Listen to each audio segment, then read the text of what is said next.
Bom, e olha só, o nosso bate-papo de hoje é sobre a anorexia e a moda da magreza extrema. Esse distúrbio alimentar, ele afeta pessoas de ambos os sexos, apesar de a gente observar que ele acomete mais as pessoas do sexo feminino, né? Tal transtorno alimentar é causado por um desejo excessivo, ilimitado e sem controle de emagrecer e se manter num determinado padrão de beleza. Chato isso, né? Então, para conversar sobre esse assunto, estão aqui comigo no estúdio o Dr. Rodolfo Nunes Campos, que é psiquiatra, e a doutora Ariana Fidelis, psicóloga. Boa tarde, bem-vindos ao De Bem com a Vida. Boa tarde, obrigada. Bom, acomete mais gente do que a gente imagina, né? Eu estava pegando alguns dados, cerca de 10 milhões de brasileiros são acometidos por transtornos alimentares. Não especificamente a anorexia, porque a gente tem outros, né? Mas é muita gente, né?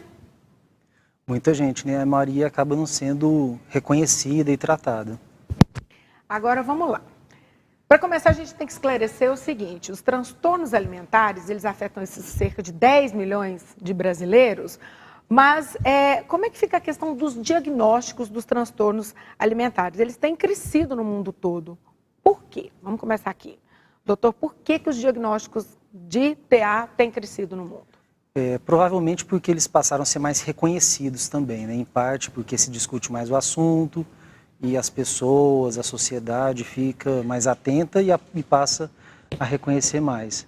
Mas é difícil afirmar com certeza, mas provavelmente a forma atual de lidar com a exposição das mídias sociais e a valorização da imagem acaba contribuindo para reforçar um padrão de beleza e ser um fator de risco para o surgimento do transtorno alimentar. E vamos falar, quais são os transtornos alimentares? Os principais são 3, que é a anorexia, talvez a mais famosa, a anorexia nervosa, a bulimia nervosa e o transtorno de compulsão alimentar. Que aí a gente tem 2 opostos no caso, né? A anorexia e a bulimia estão próximas ali, que vem com a questão da pessoa ir ficando sem se alimentar ou colocando o alimento para fora, não aceitando o alimento, e a pessoa que é compulsiva, come até para suprir todas as necessidades, não só físicas, mas emocionais, é isso? É isso. Bom, você, Ariana, né? Como é que é essa questão dos pacientes que chegam no seu consultório que sofrem dessa questão, com esse transtorno que a gente resolveu falar hoje aqui, no caso, a anorexia, que também está próxima ali da bulimia? Boa tarde, primeiramente, parabéns pela escolha do tema. Este é um tema muito difundido na atualidade, porque nós sabemos que vivemos numa sociedade imagética, que preocupa muito com essa imagem, né? E geralmente as pessoas estão com algum outro problema, alguma outra questão, e elas imaginam que isso se refere à sua aparência. Então, quem sabe se eu ajustar aqui, se eu emagrecer, se eu fizer tal procedimento, né? E elas acreditam muito que vou resolver a maioria dos meus problemas caso eu esteja magra, eu esteja bem, eu esteja com um corpo dentro do padrão que está sendo exigido pela sociedade. Vamos colocar uns exemplos aqui, né? Vamos colocar, por exemplo, alguém me deixou, porque eu estou fora do peso. Exatamente. No meu trabalho não me aceitam direito. Porque eu estou fora do peso. Sim. Tudo começa a jogar para esse lado. É relacionado muito à imagem, né? Porque temos uma cobrança social na atualidade em falar disso, né? Eu tenho que estar perfeitamente bem, e isso tem gerado todo esse transtorno, e as pessoas sempre fazem essas associações entre o que está sendo bem sucedido, como eu estou vivendo e a forma como que eu estou na minha imagem, como o meu corpo. Então, a ideia é que corpo são, mente sã, né? Mas esse corpo tem que ser o corpo perfeito. O corpo são não é um corpo, no caso, saudável que se prega, é um corpo magro, muito magro. Um corpo perfeito, magro, né? Onde eu tenho, então, que mostrar para as pessoas o quanto eu estou bem, saudável, né? Doutor, tecnicamente falando, diferencia para quem está assistindo, então, bulimia e anorexia. Certo. Na verdade, a bulimia e a anorexia elas são muito parecidas. São bem próximas, né? E a diferença principal é no peso, porque na anorexia a pessoa fica muito abaixo do peso, enquanto que na bulimia ela vai manter um peso normal ou acima do peso. Mas elas são muito semelhantes no fato de ter a distorção da imagem corporal, e isso acontece em ambas, não só na anorexia, e Em ambas podem estar presente a compulsão e a purgação, que são os vômitos. Então a diferença principal das duas é o peso, que na anorexia vai estar abaixo do peso, na bulimia vai estar com o peso normal ou acima. A pessoa come e se arrepende na hora, fala, por que eu comi? Vai lá, coloca o dedo na goela, fala, ai, deixa eu tirar o que eu comi. Isso já é um problema, porque às vezes já pode chegar, né? Às vezes começa com a bulimia e pode chegar na anorexia, né? Agora, por que acomete, olha só, 10 vezes mais mulheres do que homens? A gente já falou um pouco dessa questão social, né, da valorização da imagem, que isso com certeza é muito mais pesado para as mulheres do que para os homens. A questão cultural também, esse fator cultural é importante, mas provavelmente tem questões genéticas também envolvidas. Então, a gente entende que é a interação desses fatores, né, uma predisposição maior das mulheres, além de socialmente elas serem mais cobradas nesse sentido. Vamos dar uma olhadinha, a gente tem um VT aí sobre algumas famosas modelos e atrizes que sofreram pressão para serem magras e acabaram tendo então que lidar com as consequências da anorexia. A ex-Spice Girl Victoria Beckham assumiu ter um transtorno alimentar como consequência da pressão que recebeu dos responsáveis do grupo em perder peso. Também a incentivaram a praticar exercício e a ingerir suplementos dietéticos líquidos no lugar de comida. Na última campanha de sua grife, ela foi criticada por ter escolhido modelos extremamente magras e foi acusada de fazer apologia à anorexia. Isabella Fiorentino falou recentemente sobre a sua luta contra a anorexia. A modelo, que tem 1,78 de altura, publicou um clipe antigo nas redes sociais mostrando o corpo da época, que pesava apenas 50 quilos. Deborah Evelyn também enfrentou problemas com distúrbios alimentares. Em 2013, a atriz contou em conversa no Mais Você da Globo que sofreu com a doença na adolescência entre 13 e 17 anos. Uma das gêmeas mais famosas da TV americana, Mary-Kate Olsen, esteve internada em 2015 por anorexia e, ainda que tenha feito o tratamento, não sabemos o grau de recuperação que apresenta, pois sua imagem segue sendo preocupante.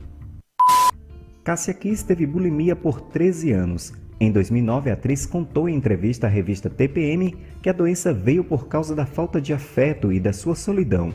Aos 38 anos, ela conseguiu vencer o distúrbio alimentar depois de dar à luz a seu primeiro filho, Joaquim. Anaí sofreu um caso grave de anorexia durante 5 anos. Em 2011, a cantora chegou a ter uma parada cardíaca de 8 segundos. Depois de se recuperar, ela lançou a campanha Se Eu Posso, Você Também, para conscientizar jovens que sofrem com a doença. Tem que ser uma ideia realmente plantada, né? Porque quem foi que disse que a pessoa que está pele e osso está bonita?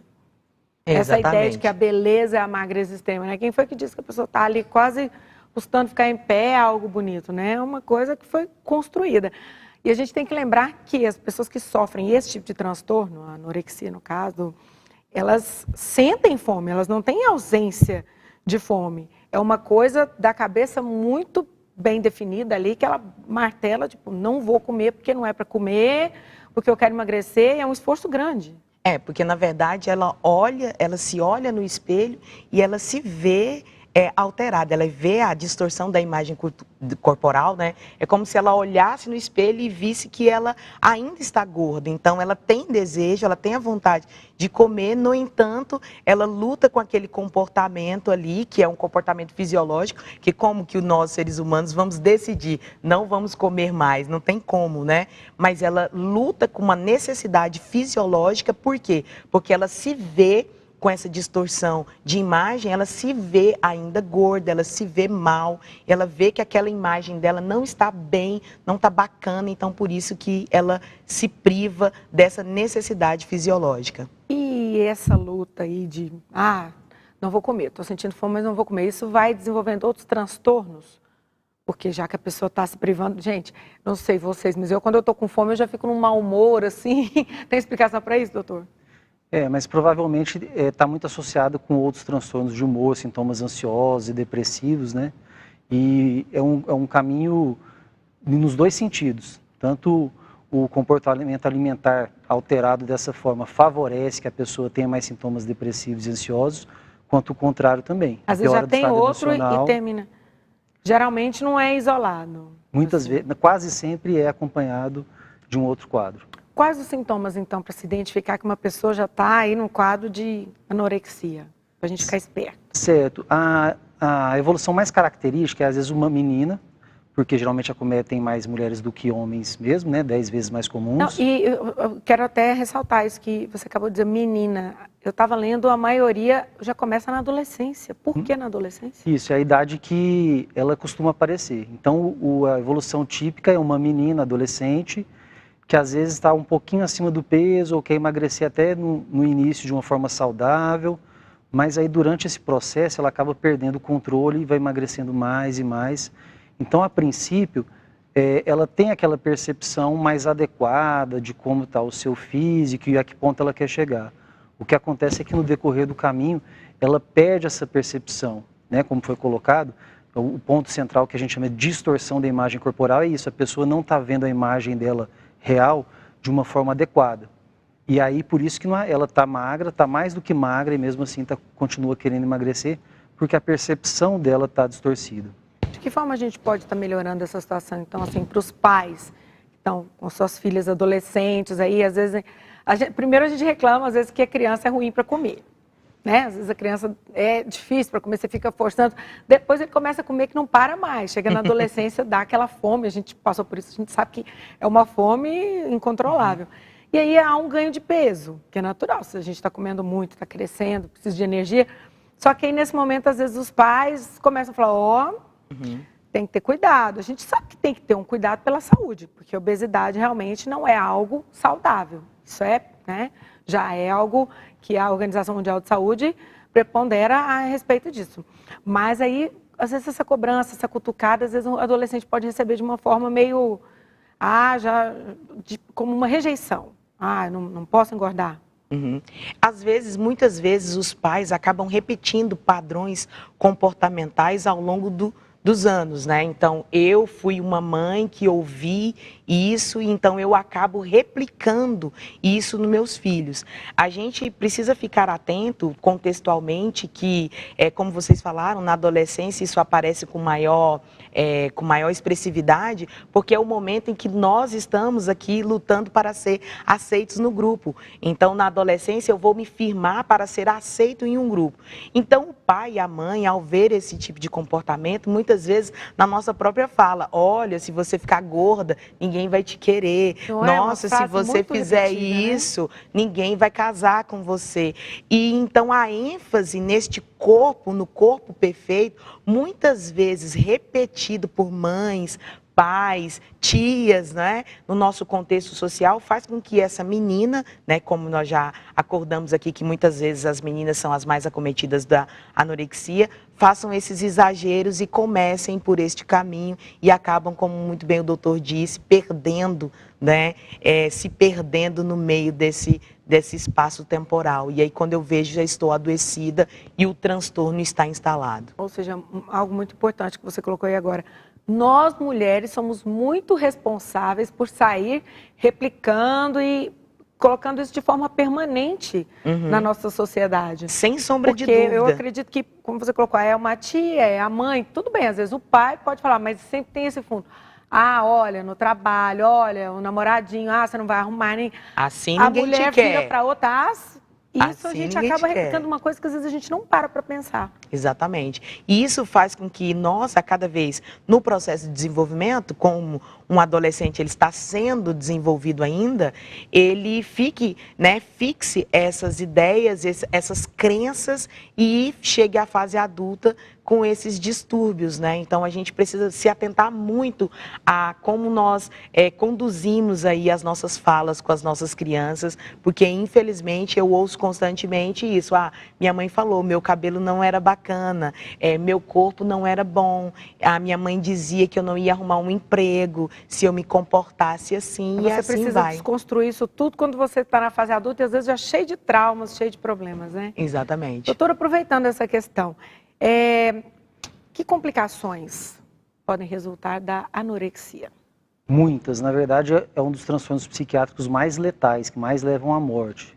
E, então isso depende da gravidade da anorexia, porque pode ter um quadro, né, mais leve e casos gravíssimos. Porque a gente mostrou exemplo aí de várias famosas que estão se recuperando, se recuperaram, estão vivas, mas cerca de 20% das pessoas que sofrem de anorexia acabam mortas. Sim. É Então é muito muita grave, gente, é uma né? letalidade muito alta, né? Mata mais do que o câncer de mama. Que Proporcionalmente. hoje, proporcionalmente falando, né, as pessoas que, por exemplo, a mulher descobriu lá o câncer de mama, a gente ainda está aqui. No Outubro Rosa. É, né? no Outubro Rosa, e se a mulher descobrir no começo, a gente até falou disso aqui, você tem uma grande chance de ter uma cura e tal. Agora, a anorexia, se a pessoa chega num determinado fato, pode ter uma falência múltipla dos órgãos. Principalmente distúrbios hidroeletrolíticos e problemas cardiovasculares, mas pode ter infecções, complicações da desnutrição, de desidratação. Então, podem ser vários problemas que vão necessitar internação em hospitais e UTIs, né? E pode chegar a ter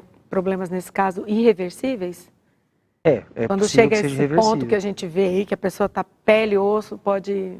Na maioria das vezes, na medida que a pessoa vai sendo realimentada, tende a corrigir a maioria das alterações. A pessoa não vai tomando nem água, às vezes, né? Porque acha que a água também pode mudar o peso na balança, pode...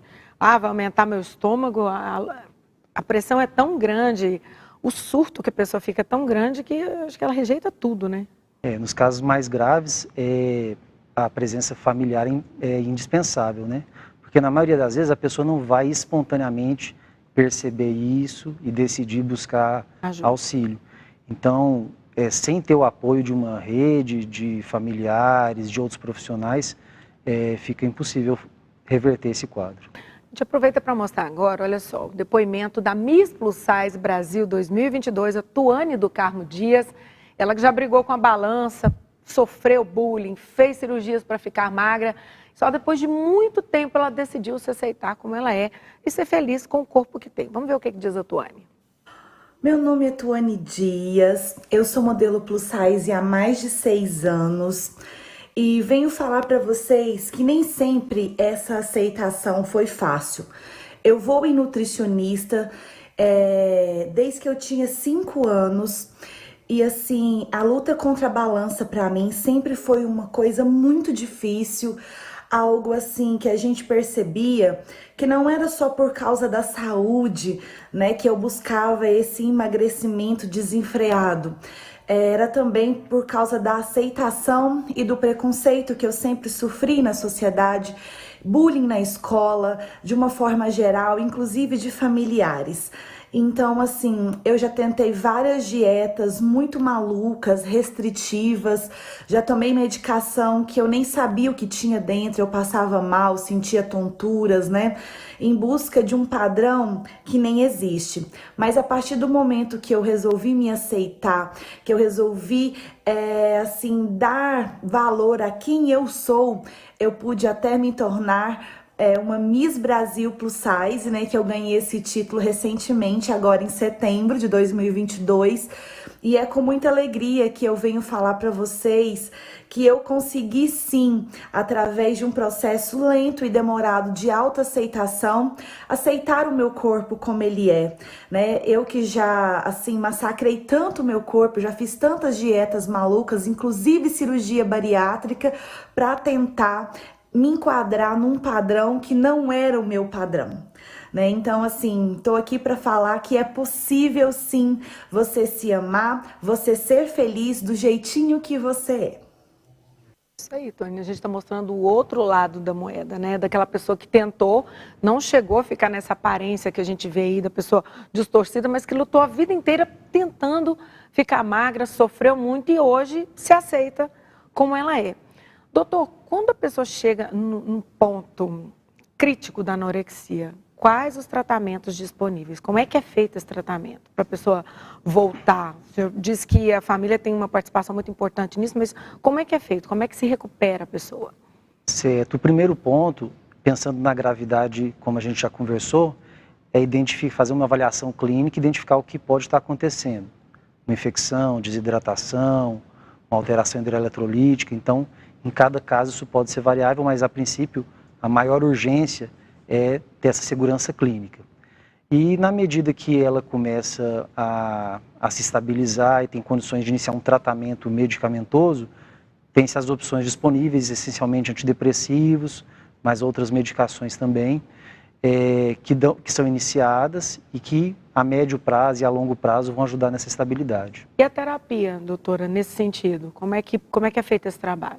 A psicoterapia é fundamental nesse trabalho em conjunto, né, com a intervenção medicamentosa, porque ela vai fazer com que essa pessoa aprenda a lidar com as suas crenças, porque muitas vezes as crenças que tem dentro dela, né, que ela cria ao longo do seu processo de desenvolvimento, é que fazem ela se comportar dessa maneira. Então, a psicoterapia ela vai vir para desconstruir essas crenças limitantes, ela vai fazer com que essa pessoa tenha um autoconhecimento e, como muito bem mostramos aqui na reportagem, né, com a Miss Plus Size, ela se aceitar, se autoconhecer. Ela diz que fez, né, terapia. Saber das suas principais características, das suas principais forças comportamentais, do que ela tem de melhor dentro da sua personalidade, e isso vai fazer com que ela se comporte e encare esse olhar social de uma outra maneira.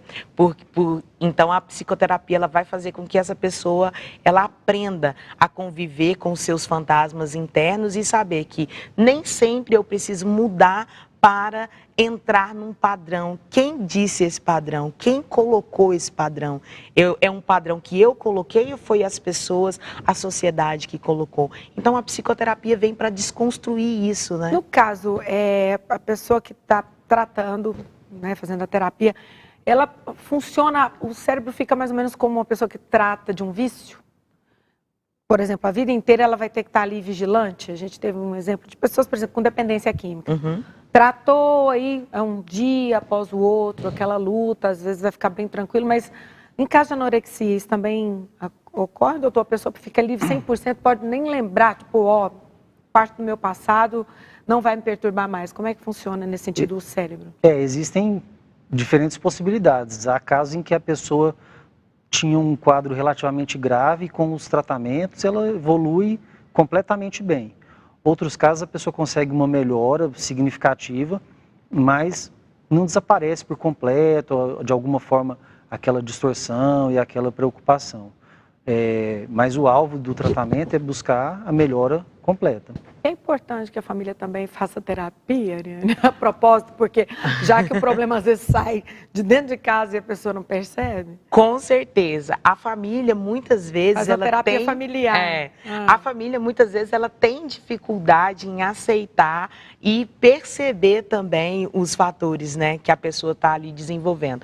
Então, é muito importante os familiares, como muito bem disse o doutor, a rede de apoio para uma pessoa que está sofrendo, está sendo acometida por qualquer transtorno, seja ele alimentar ou transtorno mental, é muito importante. E até mesmo para a família entender como melhor conduzir, porque nem sempre é só dizendo come, você tem que comer e colocando o alimento ali, forçando a pessoa. Também, né, nem doutor? se automedicar, né? Porque senão falar, tá muito fraquinha, começa a tentar empurrar uma vitamina ou uma medicação, fala, não, ela não tá muito bem, nada de tentar automedicação, né? Sim, é uma situação muito grave, então todo cuidado para poder ter uma boa recuperação, né?